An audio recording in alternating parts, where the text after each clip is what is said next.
so আমি অৰ্থনীতিখনৰ উৎপাদন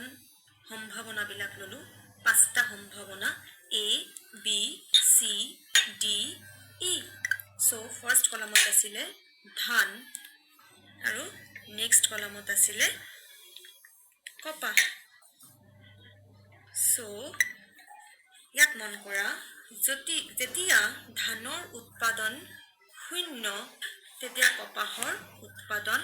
10 একক বুলি ধৰি লৈছো এতিয়া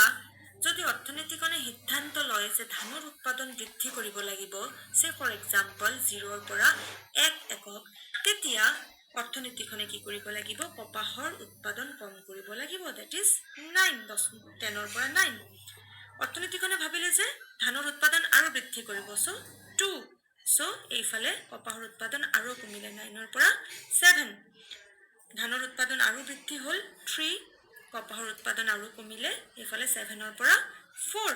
আৰু লাষ্ট সম্ভাৱনাটো হল যদি ধানৰ উৎপাদন 4 একক হয় তেতিয়া কপাহৰ উৎপাদন 0 আমি মনত থব লাগিব যে প্ৰতিটো সম্ভাৱনাই হৈছে এটা সংমিশ্ৰণ বা সংযোজন ধান আৰু কপাহ উৎপাদনৰ সংযোজন এই সম্ভাৱনাবিলাকক আমি এতিয়া কি কৰিম আমি লেখচিত্ৰৰ সহায়ত আমি প্ৰকাশ কৰিম for example this is very important তোমালোকে চোৱা x axis this is y axis আৰু এটো o x axis ত আমি ধানৰ মেজাৰ কৰিম y axis ত আমি কপাহক মেজাৰ কৰিম ইয়াত আমি কি কৰিম maximum 4 লৈকে আছে ধানৰ উৎপাদন সো 0 5 cm কে লৈ লব পাৰা 1 2 3 4 and 5 so 1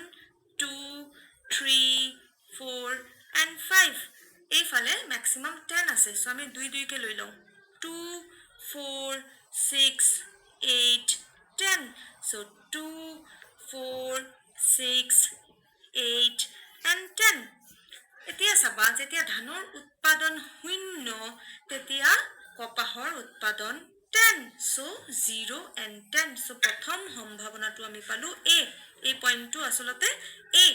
অলপ তলত লিখি লব পাৰো এইখিনিত লিখি লব পাৰো সে a so ফাৰ্স্ট সম্ভাৱনাটো পালো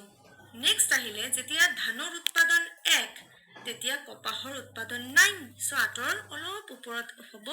9 8 আৰু 10 ঠিক মাজত সো সম্ভাৱনা b আমি পালো যেতিয়া ধানৰ উৎপাদন 2 তেতিয়া কপাহৰ উৎপাদন 7 সো 6 আৰু 8 ৰ ঠিক মাজে মাজে আমি লৈ ললো সম্ভাৱনা c that is 2 আৰু 7 নেক্সট যেতিয়া ধানৰ উৎপাদন 3 তেতিয়া কপাহৰ উৎপাদন 4 সো 3 and এফালে 4 এটো হলগে সম্ভাৱনা d যত ধানৰ উৎপাদন 3 আৰু কপাহৰ উৎপাদন 4 সো এটো এটা সংমিশ্ৰণ বা সংযোজন যেতিয়া ধানৰ উৎপাদন 4 তেতিয়া কপাহৰ উৎপাদন 0 that is এটো এটা পয়েন্ট বা সম্ভাৱনা বা সংমিশ্ৰণ বা সংযোজন ই সো আমি কি পালো পাঁচটা আমি সম্ভাৱনা বা আমি সংযোজন পালো এই বিন্দু কেইটা যেতিয়া আমি যোগ কৰি সম্ভাৱনা কেইটা যেতিয়া আমি একেলগ কৰি দিম তেতিয়া আমি কি পাম production সে উৎপাদন সম্ভাৱনীয়তা সীমাৰেখা পাম সো আমি অলপ মিলাই লব লাগিব বস্তুটো